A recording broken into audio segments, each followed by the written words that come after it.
নবীদের বৈশিষ্ট্য হচ্ছে নবীরা যেখানে মারা যায় ওখানেই কবর দিতে হয়। জানেন এটা?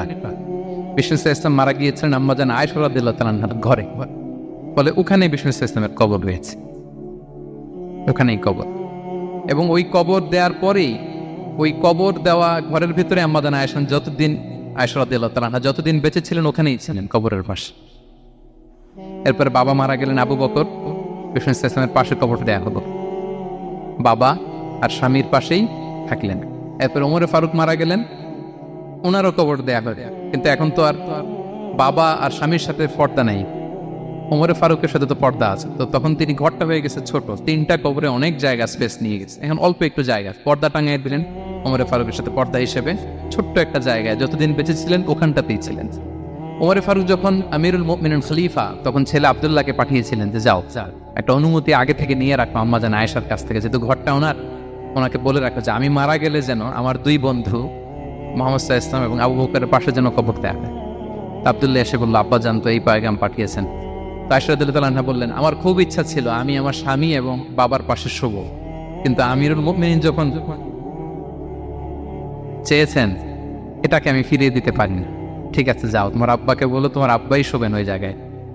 আচ্ছা, তো ওমরে ফারুক আপনারা জানেন অ্যাসাসিনেশনে ইন্তেকাল করেছেন আত্মাইয়ের আঘাতে, ছুরিকাঘাত করা হচ্ছে কয়েকবার, স্টেবিং। এত জখম হয়েছে দুধ দিলে ওই জায়গা দিয়ে দুধ বের হয়ে যায় না, বীজ পানি দিলে বের হয়ে যায়। তো সবাই বলল আমিরুল মুমিনিন আপনি এবার ওসিয়ত করেন, কে হবে আপনার পরে লিডারশিপ, কে নিবে? মুসলিম উম্মাত অনেক বড় হয়ে গেছে। তখন তিনি ওসিয়ত করলেন এবং ছেলেকে আব্দুল্লাহকে আবার বললেন যে আব্দুল্লাহ আবার যাও, যে আম্মাজানের থেকে অনুমতি নাও।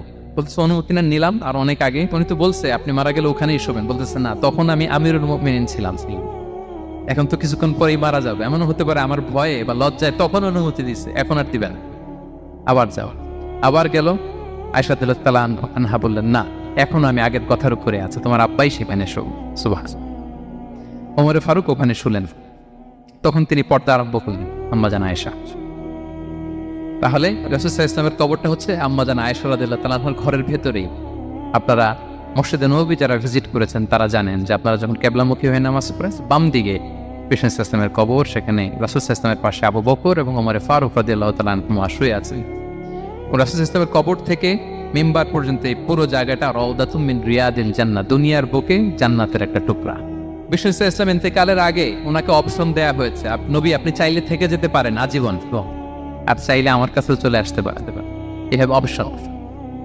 বিষ্ণু সাল্লাল্লাহু আলাইহি ওয়াসাল্লাম তার রবের সাথে সাক্ষাৎকে চুজ করেছেন এবং ইন্তেকালের আগে তিনি পড়েছিলেন আল্লাহুম্মা গফিরলি ওয়ারহামনি ওয়ালহিকনি বির রফিকিল